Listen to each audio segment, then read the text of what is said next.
I have to gather my children in. I must stop referring to them as my children, even to myself. It won't do. We all say it, of course. Even Calla says of the grade 5s, "Want to see the poster my kids painted today?" But the words are no threat to her. She feels only a rough, amused affection and irritation towards any or all of them equally. "Come along, grade 2s. Line up quietly now." Am I beginning to talk in that simper tone, the one so many grade school teachers pick up without realizing? At first, they only talk to the children like that, but it takes root, and soon they can't speak any other way to anyone. Sapphire Travis does it all the time. "Rachel, dear, would you be a very, very good girl and pour me a weeny cup of tea?" Poor grade 1s. How do they endure it? Children have built-in radar to detect falseness. "Come along now. We haven't got all day. James, for goodness sake, stop dawdling." Now I've spoken more sharply than necessary. I have to watch this, too. It's hard to strike a balance. It's so often James I speak to like this, fearing to be too much the other way with him. Why didn't I put my coat on to come out? The spring wind is making me shiver. My arms, wrapped around myself for warmth, seem so long and skinny. The days are fine and mild lately, but the wind is still northern and knifing. I'm susceptible to colds, and when I get one, it hangs on and really pulls me down. James is the very last inside, as usual.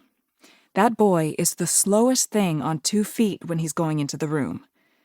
Leaving, he always seems about to take off like a sparrow and miraculously fly. Looking at his wiry slightness, his ruffian sorrel hair, I feel an exasperated tenderness. I wonder why I should feel differently towards him. Because he's unique. That's why.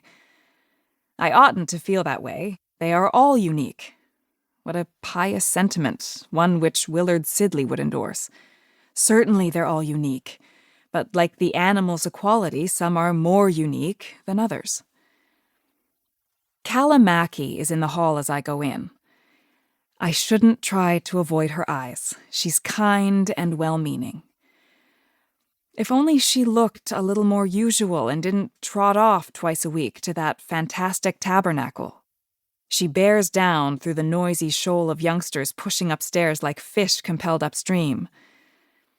Calla is stockily built, not fat at all, but solid and broad. She says she ought to have been Ukrainian, and in fact she has that Slavic squareness and strong, heavy bones. Her hair is graying and straight, and she cuts it herself with nail scissors. I'll bet she's never even set foot inside a hairdresser's. She combs it back behind her ears, but chops it into a fringe like a Shetland pony's over her forehead. She wears long-sleeved smocks for school, not for neatness, but so she can wear the same brown tweed skirt and that dull green, bulky knit sweater of hers day after day without anyone noticing. Maybe she washes the sweater in the evenings from time to time and dries it on the radiator in her flat. I wouldn't know. She drenches herself with lemon verbena cologne. Her smock today is the fawn chintz that looks like the kitchen curtains. Well, poor Calla. It isn't her fault that she has no dress sense. I look quite smart in comparison. Oh, God, I don't mean to be condescending. How can it happen still, this echo of my mother's voice? My navy wool dress is 3 years old and much longer than they're being worn now. I haven't had the energy to take up the hem. Now it seems like sackcloth flapping around my knees. And the ashes, where are they? I dramatize myself. I always did. No one would ever know it from the outside where I'm too quiet. "Rachel! Oh, Rachel, come here a sec, will you?" "What is it?" "Wait for me after school," Calla hisses.